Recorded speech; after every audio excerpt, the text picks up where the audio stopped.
Камолии. Великолепная деревня с видом на национальный парк Портофино, всего в 30 минутах езды от Генуи. В Камолии главным героем является море, всегда присутствующее в любой деятельности и событиях.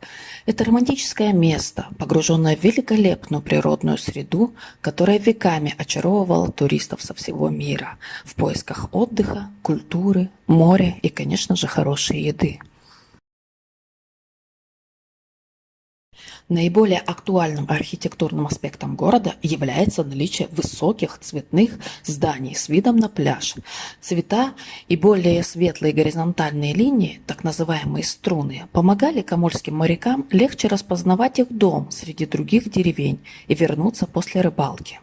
Большинство зданий в историческом центре были построены с чередой дополнений и изменений на протяжении веков. Часто дополнения также касались и отдельных комнат, которые изменили внутренний и внешний вид зданий. Происхождение названия города Камоли вы вряд ли найдете в интернете. Однако же мне его рассказали местные жители города. Так как деревушка – это рыбацкая, каждое утро все мужчины отправлялись в море за уловом, в то время как их жены ждали их дома. С лигурийского диалекта «ка» это переводится как «здесь», «моли» – это же «жены». Вот так и получилось это славное название «здесь жены». Пройдя чуть дальше, между домов, на каменной стене удивленный турист увидит огромную сковородку. Используется она и по сей день в ежегодном фестивале рыбы с 1954 года. Каждое второе воскресенье мая старый порт Камоли превращается в огромную жаровню под открытым небом. В сковородке диаметром 3,8 метра с рукояткой в 6 метров и вместимостью 2000 литров готовится выловленная местными рыбаками живность, и угощаются, конечно, все. Праздник посвящен покровителю всех рыбаков святому Фортунату, и местными жителями никогда не пренебрегается. За день до главного торжества на берегу моря разжигаются костры, устанавливаются причудливые огромные фигуры из дерева, сделанными 2 районами Камоли, и в небе же вспыхивают огни фейерверков. В воскресенье же вывозят саму сковородку на центральную площадь города, заливают ее 2 тоннами масла и в кипящее масло опускают решетчатые емкости с 3 тоннами рыбы и морепродуктами. Выходя к сковородке, вы не можете не заметить отель Чинобио дей Доджи. Это самый элитный и фешенебельный отель города. Одна ночь в классическом номере с видом на море вам обойдется примерно в 350 евро. Из отеля же открывается потрясающий вид на море и на город.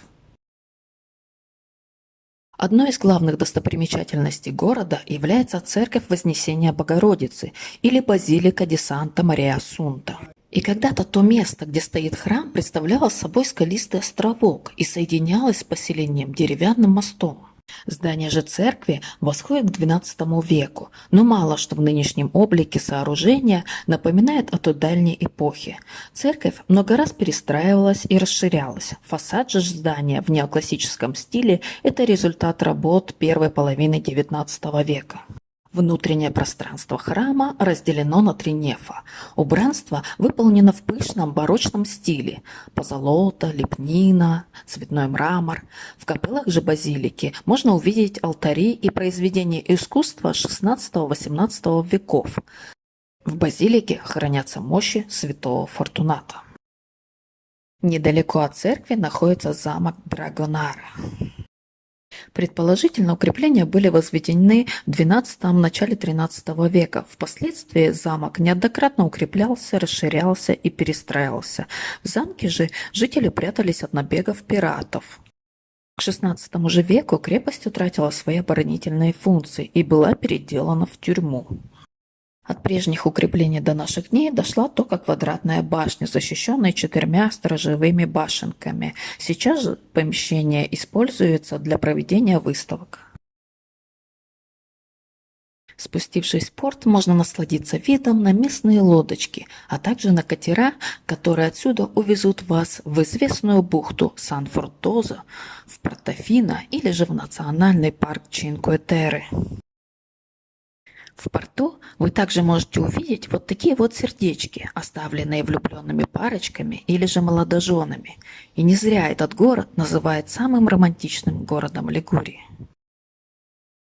И не забудьте заглянуть в местную фокаччерию. Фокачча тут очень вкусная и на любой вкус. Из кухни же обязательно нужно попробовать рыбу. Рыба здесь всегда свежая и вкусная. Некоторые рестораны могут вам предложить и сырую рыбу, но не пугайтесь, вашему желудку это понравится. Из блюд же имеет смысл попробовать печи грильята, фриттато мисто, печи спада или же тунца, ну а к нему, конечно же, лигурийского белого вина. Без местной живности тут не обойтись. Они тоже не против отведать свежей вкусной рыбки. А это же мое самое любимое кафе. Тут можно взять аперитив, расслабиться и наслаждаться видами.